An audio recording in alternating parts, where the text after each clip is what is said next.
வணக்கம் நேர்களே, நான் உங்கள் ஆஸ்ட்ரோ பூர்ணா, எண் கணித ஜோதிடம் மற்றும் ஆன்மீக பரிகார ஆராய்ச்சியாளர். இன்னைக்கு நாம பார்க்க போற சிறப்பு பதிவு பார்த்தீங்கன்னா குரு வக்ர பலன்களை பத்தி பார்க்க போறோம். குரு வக்ர பலன்கள்னால ஒவ்வொரு ராசி அன்பர்களுக்கும் கிடைக்கக்கூடிய மாற்றங்களை பத்தியும், குரு எப்போ வக்ரம் அடைகிறார், எப்போ நிவர்த்தி பெறுகிறார், அடுத்து பாத்தீங்கன்னா இந்த குரு வக்ர நிலை அடையும் போது எல்லா ராசி அன்பர்களும் செய்யக்கூடிய அந்த தெய்வ வழிபாடு, இது எல்லாமே நம்ம இந்த பதிவுல கடைசி வரைக்கும் சொல்லியிருப்போம். அதனால கடைசி வரைக்கும் ஸ்கிப் பண்ணாம பாருங்க. உங்க ஃப்ரெண்ட்ஸுக்கும் உங்க ரிலேட்டிவ்ஸ்க்கும் இந்த பதிவை ஷேர் பண்ணுங்க.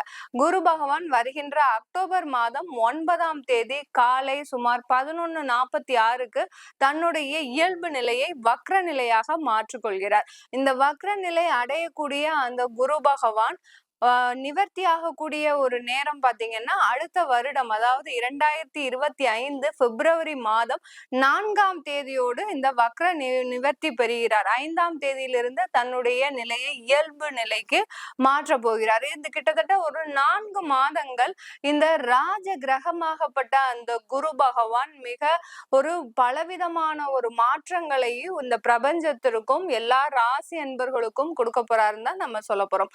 இந்த மேஷ ராசி அன்பர்களுக்கு, காலபுருஷனுக்கு முதல் ராசியான இந்த மேஷ ராசி அன்பர்களுக்கு குரு பகவான் இப்போ இயல்பு நிலையில தன்னுடைய 2ஆம் இடத்துல இருக்கிறார். மேஷ ராசிக்கு 2ஆம் இடத்துல இருக்கக்கூடிய அந்த குரு பகவான் அக்டோபர் மாதம் 9ஆம் தேதி வக்ர நிலைக்கு திரும்புகிறார்.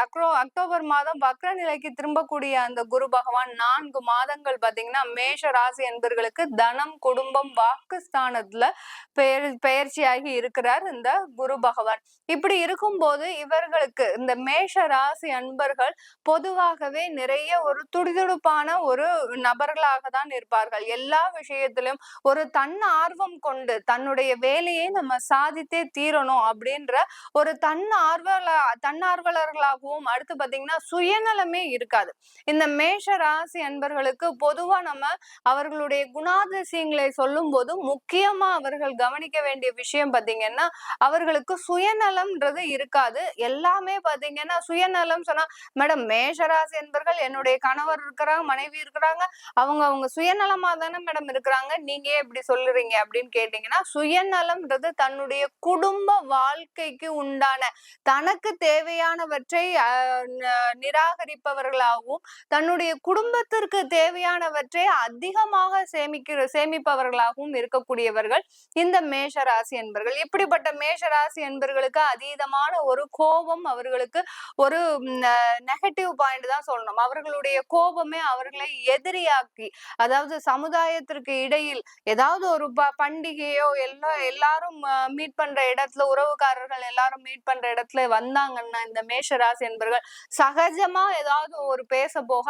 அது மிக பெரிய அளவுல ஒரு விதண்டாவாதமாகி அது ஒரு பெரிய பிரச்சனையாகி இவர்கள் தான் அந்த சமுதாயத்துல ஒரு மிகப்பெரிய ஒரு குற்றவாளிகளாக சித்தரிக்கப்படுபவர்கள். எதனால? அந்த முன் கோபத்தினால இந்த மேஷ ராசி என்பர்கள் இந்த மாதிரியான ஒரு அனுபவங்களை எல்லாம் அவங்களுடைய வாழ்க்கையில எப்போதுமே பெற்றுட்டு தான் இருப்பாங்க.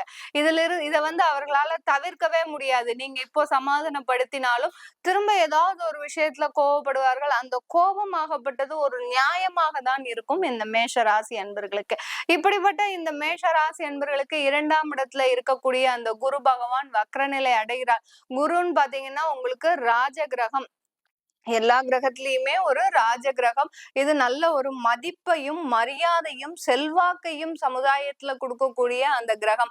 இவர்களுக்கு மேஷ ராசி அன்பர்களுக்கு மே மாதம் பெயர்ச்சி ஆகி 2ஆம் இடத்துல வந்ததுல இருந்தே, ஏன்னா சந்திரன் மீதே பயணிக்கும் போது சில கசப்பான அனுபவங்களை இந்த மேஷ ராசி அன்பர்கள், சந்திரன் மீது குருவும் பயணித்தாரு, வக்ரநிலை அடைந்தாரு. அடுத்து பாத்தீங்கன்னா ராகுவோட அந்த சந்திரன் பயணிக்கும் போது மேஷ ராசி அன்பர்கள் கடந்த 2 வருடங்களுக்கு மேலாக ஒரு பொய்யான ஒரு வாழ்க்கையை, ஒரு வெளி வேஷத்துடன் எல்லா பிரச்சனைகளையும் உள்வாங்கி கொண்டு நான் உலகத்துல இப்படித்தான் இருக்க முடியும் அப்படின்ற மாதிரி ஒரு வெளி வேஷத்தோடு நடந்து கொண்டு இருப்பவர்களாக இருக்கின்றார்கள் கடந்த 2 வருடங்களாக. இப்போ இந்த குரு பெயர்ச்சியாகி மே மாதத்துல பெயர்ச்சி ஆயிருக்கிறாரு. 2ஆம் இடத்துல பெயர்ச்சி ஆகும் போது இவர்களுக்கு தேவையான ஒரு நன்மைகளை செய்து கொண்டு இருந்தாருன்னு தான் சொல்லணும் இந்த குரு பகவான். ஏன்னா குரு பகவான் ஒரு சுப கிரகம். அவர் வக்ர வக்ரநிலை அடைகிறார். எந்த ஒரு சுபக்கிரகம் வக்ரநிலை அடையும் போது பாவமான ஒரு, அதாவது மோசமான ஒரு பலன்களை கொடுப்பதற்கும், எந்த ஒரு பாவ கிரகம் வக்ரநிலை அடையும் போது சுபமான பலன்களை கொடுப்பதற்கும் உண்டான ஒரு நேரமாக இருக்கும். இந்த சுப கிரகம் பாவ நிலையை பெறுகிறார். இப்போ வக்ரநிலைன்றது பாத்தீங்கன்னா ரிவர்ஸ்ல போறாரு. இது வரைக்கும் கடந்து வந்த அந்த ஒவ்வொரு நட்சத்திர பாதங்களை கடந்து வந்தாலும் இப்போ அதே குரு பகவான் திரும்ப ரிவர்ஸ்ல எந்திரிச்சு வர்றார். ரிவர்ஸ்ல வரும்போது இந்த அதாவது மேஷ ராசி என்பர்களுக்கு பாத்தீங்கன்னா சின்ன சின்ன ஒரு சலசலப்புகளை கொடுக்கக்கூடிய ஒரு நேரமாக இருக்க போகுது. இதே சமயத்துல நீங்க ஒரு இன்வெஸ்ட்மெண்ட் பெரிய அளவுல இன்வெஸ்ட்மெண்ட் பண்ணிருக்கிறீங்க. கரெக்டா பாத்தீங்கன்னா நீங்க ஏப்ரல் மார்ச் மாதம் ஒரு பெரிய இன்வெஸ்ட்மெண்ட் பண்ணிருக்கிறீங்க தொழில்ல. அந்த தொழில்ல அந்த இன்வெஸ்ட்மெண்ட் ஆகப்பட்டது ஒரு 3 மாசத்துல உங்களுக்கு அது சக்சஸ்ஃபுல்லா ஆகிறதுக்கு உண்டான ஒரு நேரமாக இருக்கு அப்படின்னா, இந்த குரு வக்ர நிலை அடைவதற்குள்ள அந்த அக்டோபர் மாதம் 9ஆம் தேதிக்குள்ள அதை எவ்வளவுக்கு எவ்வளவு நீங்க விரைவுபடுத்தணுமோ அந்த அளவுக்கு நீங்க விரைவுபடுத்திட்டீங்கன்னா அந்த இன்வெஸ்ட்மெண்ட் ஆகப்பட்டது காப்பாற்றப்படக்கூடியதாக தான் இருக்கும் இந்த மேஷ ராசி என்பர்களுக்கு. இல்ல அது மெதுவா வரட்டும் அப்படின்னு நீங்க இருந்தீங்கன்னா மேஷராசி என்பர்கள் இந்த காலகட்டத்துல, இந்த வக்ரநிலை அடையக்கூடிய காலகட்டத்துல அந்த முதலீடாகப்பட்டது தொழிலில் உள்வாங்கக்கூடிய ஒரு மோசமான நிலைமைக்கு இந்த மேஷராசி என்பர்கள் தள்ளப்படுவார்கள். இதற்காக இந்த மேஷராசி என்பர்கள் பெரிய அளவுல நீங்க பாதிக்கப்படவும் மாட்டீங்க அதே சமயத்துல. ஏன்னா உங்களுடைய மேஷராசி என்பர்களுக்கு குரு பகவான் எந்த ஸ்தானத்துக்கு உண்டானவர் அப்படின்னு பார்க்கும்போது பாக்கிய ஸ்தானாதிபதியும் கூட. அந்த பாக்கிய ஸ்தானாதிபதி 2ஆம் இடத்துல இருக்கும் போது உங்களுக்கு கிடைக்க வேண்டிய நன்மைகளை செய்வாரே ஒழிய இந்த வக்ர நிலையில இருக்கும் போது ரொம்பவே ஸ்லோவாக்கிடுவார். எந்த அளவுக்கு நீங்க ரொம்ப சுறுசுறுப்பா வாங்கி அந்த ஒரு தொழில்ல ஒரு மாற்றங்களை கொண்டு வரலாம், ஒரு முன்னேற்றங்களை கொண்டு வரலாம், நீங்க எந்த அளவுக்கு அந்த தொழில்ல ஒரு எத்தனம் போடுறீங்களோ அது எல்லாமே இந்த வக்ர நிலை அடைகின்ற அந்த 4 மாத காலகட்டத்துல ஒரு மந்த நிலையை அடைவதற்கு உண்டான ஒரு காலகட்டமாக தான் இருக்கும். உங்களுடைய ராசிக்கு 11ஆம் இடத்தில் சனி வக்ர நிலையில இருக்கிறார். இந்த வக்ர நிலை, இந்த சனியும் வக்ர நிலையில இருக்கிறார். அடுத்து பாத்தீங்கன்னா குருவும் வக்ர நிலையில இருக்கிறார். 2 சர்ப்ப கிரகங்களான ராகு கேது வக்ர நிலை அடையும் போது இந்த கால புருஷனுக்கு கிட்டத்தட்ட 4 கிரகங்கள் இந்த வக்ர நிலையை அடையக்கூடிய ஒரு நேரமாக இருக்கு இந்த அக்டோபர் மாதம். இந்த அக்டோபர் மாதம் இந்த மாதிரியான ஒரு கெடுபிடியான ஒரு நாட்களாக இருக்கிறதுனால மேக்சிமம் மேஷராசி அன்பர்கள் உங்க தொழிலில் ஏற்படக்கூடிய ஒரு மாற்றங்களை மிக விரைவாக நீங்க செஞ்சிட்டீங்கனாலே அந்த வக்ர நிலையிலிருந்து தப்பிக்கக்கூடிய ஒரு நேரமாக இருக்க போகுது.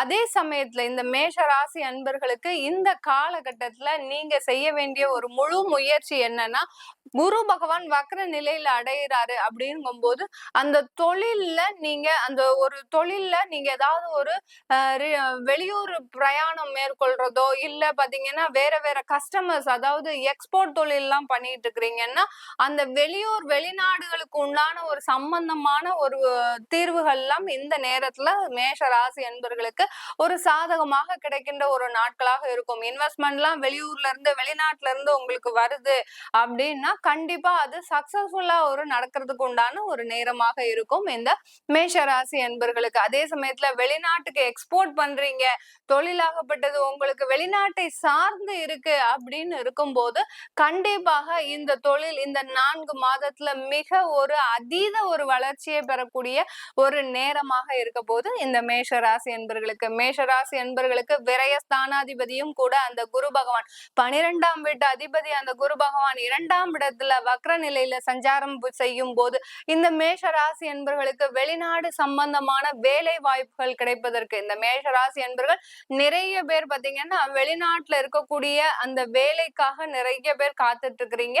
அந்த வேலையாகப்பட்டது எல்லாமே சக்சஸ் ஆகிறதுக்கு உண்டான ஒரு வெற்றி பாதையை தொடுவதற்கு உண்டான ஒரு நேரமாக தான் இருக்கும். சில பேர் நிறைய பேர் பாத்தீங்கன்னா வெளிநாட்டுல இருந்து நாங்க இங்க வரலாமா, எங்களுடைய வேலை இழப்புகள் சம்பந்தமாக, அதாவது வெளிநாட்டுல வேலை போயிடுச்சு, எங்களுக்கு இங்க இன்னும் வேலை கிடைக்கல, ஆனாலும் நாங்க இங்க இருந்துட்டு இருக்கிறோம், எங்களுக்கு இன்னும் ஒரு 2-3 மாத காலகட்டத்துல, அதாவது இந்த இயர் எண்டோட எங்களுக்கு அந்த விசாவினுடைய எக்ஸ்பைரி ஆகுது, காலாவதி ஆக போகுது, அதனால நாங்க அங்க வந்துடலாமா அப்படின்னு கேக்குறவங்களுக்கு கண்டிப்பாக நீங்க வர வேண்டாம். இந்த குரு வக்ர நிலை அடையும் போது அந்த வெளிநாடு சம்பந்தமான வேலை வாய்ப்புகள்ல மிக அதிகமான வெற்றிகளை தரக்கூடிய ஒரு நேரமாக தான் இருக்க போது இந்த குரு வக்ர நிலை இந்த மேஷராசி அன்பர்களுக்கு. சில மேஷராசி அன்பர்களுக்கு இங்கேயே வேலை பாக்குறீங்க, வெளிநாட்டு இல்லாம உள்நாட்டிலேயே வேலை பாக்குறீங்க, அதே சமயத்துல உள்நாட்டுல நாங்க வேலைக்கு போகக்கூடிய இடத்துல வேலை விடக்கூடிய ஒரு சூழ்நிலையில இருக்கிறோம் அப்படின்னு இருக்கிறவங்களுக்கு கண்டிப்பா உங்களுக்கு வேலை விடக்கூடிய சூழ்நிலை கண்டிப்பா வரும், வேலையும் விடக்கூடிய ஒரு சூழ்நிலையாகவும் வரும். அதை எல்லாத்தையும் சமாளித்துதான் இந்த 4 மாதங்களை நீங்க கடந்தாக வேண்டும். வேற வேலைக்கு ட்ரை பண்ணீங்கன்னா, அதாவது உங்களுடைய இடத்திலிருந்து ஒரு அதிகமான ஒரு பயணம் மேற்கொள்ளும்படி ஒரு வேலை வாய்ப்பை நீங்க தேடுனீங்கன்னா கண்டிப்பா அது ஒரு நல்ல வளர்ச்சியை தரக்கூடிய ஒரு நேரமாக தான் இருக்க போகுது இந்த குரு வக்ர நிலை அடையக்கூடிய காலகட்டத்துல இந்த மேஷ ராசி என்பவர்களுக்கு. இந்த மேஷ ராசியில இருக்கக்கூடிய இந்த சிறு குழந்தைகளுக்கு இப்பதான் பிறந்திருக்கிறாங்க அப்படின்னா, ஒரு பேசக்கூடிய ஒரு நேரத்துல இருக்கிறாங்க அப்படின்னு அந்த மாதிரியான ஒரு வயதான அந்த குழந்தைகளுக்கு இப்போ இந்த காலகட்டத்துல இந்த 4 மாதத்துல அந்த பேச்சினுடைய அளவு கம்மியா தான் இருக்கும். இந்த 4 மாதத்துல பேசக்கூடிய அந்த குழந்தைகளுக்கு, அதாவது 1.5 வயசு இருக்கும், 1 வயசு இருக்கும், இந்த மாதிரியான குழந்தைகள்லாம் அம்மா அப்பான்னு பேசக்கூடிய ஒரு டயத்துல இருப்பாங்க. அந்த மாதிரியான குழந்தைகளுக்கு இப்போ அதுல ஒரு தடைகள் ஏற்படுவதற்குண்டான ஒரு நேரமாக இருக்கும். அதனால ரொம்ப பயப்பட வேண்டாம். குழந்தைங்க 4 மாதம் கழித்து அவர்களே பேச ஆரம்பித்து விடுவார்கள். இந்த காலகட்டத்துல பிறக்கக்கூடிய அந்த குழந்தைகளுக்கு, அதாவது இந்த குரு வக்ர நிலை அடையக்கூடிய காலகட்டத்துல பிறக்கக்கூடிய அந்த குழந்தைகளுக்கு பேச்சு திறமை கம்மியா தான் இருக்கும், குறைபாடாக தான் இருக்கும். அதற்கு உண்டான நீங்க நிவர்த்திகளை செய்துட்டீங்கன்னா கண்டிப்பா அந்த குழந்தை அதாவது பேச்சு திறமையில ஒரு அதீத ஒரு சக்தியை பெறக்கூடிய ஒரு நேரமாகவும் இருக்கும் இந்த குரு வக்ர நிலை அடையும் போது மேஷ ராசி அன்பர்களுக்கு உண்டான குழந்தைகளுக்கு. அடுத்து பாத்தீங்கன்னா, இந்த மேஷ ராசியில பிறந்த பெண்களுக்கு பார்த்தோம்னா இந்த குரு வக்ர நிலை எந்த மாதிரியா இருக்க போகுது அப்படின்னு பார்த்தோம்னா, இந்த மேஷ ராசியில பிறந்த குழந்தைகள், அதாவது பெண்கள் பாத்தீங்கன்னா உங்களுக்கு அதிகமான ஒரு முயற்சிகளை போடக்கூடிய ஒரு நேரம். எந்த வேலை செஞ்சாலும் உங்களுக்கு இந்த 4 மாதம் வெற்றியை கண்டிப்பாக தராது. அதாவது உங்களுக்கு என்னதான் நீங்க பாடுபட்டு முயற்சி செய்து எவ்வளோ ஒரு முயற்சி செய்தாலும் இந்த 4 மாத காலகட்டம் உங்களுக்கு ஒரு நல்ல ஒரு வெற்றியை தருமா, நீங்க நினைத்த மாதிரி இருக்குமா அப்படின்னு பாத்தீங்கன்னா நீங்க நினைத்த மாதிரி இருக்காது. உங்களுக்கு தேவையான ஒரு ஒரு உங்களுக்கு தகுதிக்கு குறைவாக தான் உங்களுடைய வேலை வாய்ப்போ இல்ல சொந்தமாக தொழில் தொடங்கக்கூடிய முயற்சி செய்யக்கூடிய அந்த பெண்களுக்கும் உங்களுக்கு தகுதிக்கு குறைவாக தான் எல்லா செயல்களும் நடக்கக்கூடிய ஒரு நேரமாக இருக்கும். இதற்காக நாங்க வேலை, அதாவது சொந்தமா தொழில் தொடங்கணும்னு நாங்க பிக்ஸ் பண்ணியாச்சு, இன்வெஸ்ட்மெண்ட் எல்லாம் ரெடி பண்ணியாச்சு, நாங்க தொழில் தொடங்கலாமா வேண்டாமான்ற சந்தேகம் வேண்டாம், தாராளமா தொடங்கலாம். நீங்க தொடங்கும் போது உங்களுடைய அந்த தகுதியாகப்பட்டது கொஞ்சம் குறைவாக தான் மதிப்பிடப்படும். அந்த சமுதாயத்துல உங்களுடைய தொழிலினுடைய மதிப்பாகப்பட்டது கொஞ்சம் குறைவாக தான் மதிப்பிடப்படும். இது அடுத்த 4 மாதங்கள் கழித்து எல்லாமே ஒரு வளர்ச்சியை அடைவதற்குண்டான ஒரு நேரமாக தான் இருக்கும்.